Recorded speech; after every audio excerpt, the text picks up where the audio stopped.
পশ্চিমবঙ্গ বাজারে 12 নম্বর রোডে এসেছি। এর আগে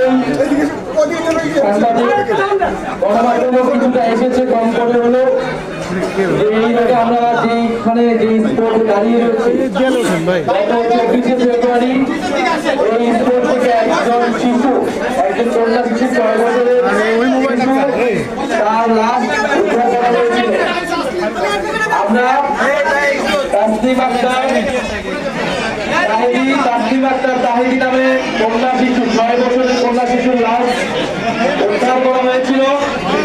আমরা তার পরিবারের সাথে, সেই শিশু কন্যার মায়ের সাথে, তার পরিবারের সাথে আমরা সাক্ষাৎ করেছি আমি, এবং পুরো ঘটনা বিস্তারিত শুনেছি।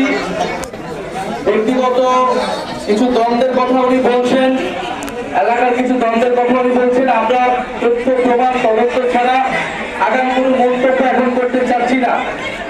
আমরা এখানে এটাই বলতে এসেছি যে এই পরিবারের সাথে আমরা আছি সর্বাত্মকভাবে, এবং এই যে কন্যা শিশু হত্যা হয়েছে, এই হত্যার বিচার আমরা নিশ্চিত করবো যে কোনো মূল্যে। ইনশাআল্লাহ আমরা বিচার নিশ্চিত করব।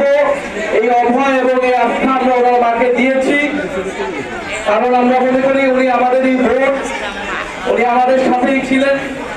এবং এই যে তার মেয়েকে ভাবে হত্যা করা হলো, এই হত্যাটা ছিল সম্পূর্ণরূপে পরিকল্পিত। ব্যক্তিগত যেই দ্বন্দ্বই থাকুক বা যেই কারণেই হোক না কেন, এই হত্যাকাণ্ড কোনোভাবেই গ্রহণযোগ্য না, এবং এটা একটা গর্হিত অপরাধ। যারা এটার সঙ্গে জড়িত ছিল প্রত্যক্ষ এবং পরোক্ষভাবে, তাদের কঠোর থেকে কঠোর শাস্তির আওতায় আনা হবে। এলাকার যত বড় প্রভাবশালী হোক না কেন, বাড়িওয়ালা হোক না কি হোক, সেইটা কোনো বিবেচনায় নেওয়া হবে না। পুলিশ প্রশাসন নিরপেক্ষভাবে কাজ করবে, এবং এই হত্যাকাণ্ডের বিচার আমরা দ্রুত সময়ের মধ্যে নিশ্চিত করব। আমরা থানার ওসির সাথে যেই দিন ঘটনাটি ঘটেছে 24শে, সেদিনই আমরা ওনার সাথে আমি ফোনে কথা বলেছি, থানার ওসির সাথে কথা বলেছি।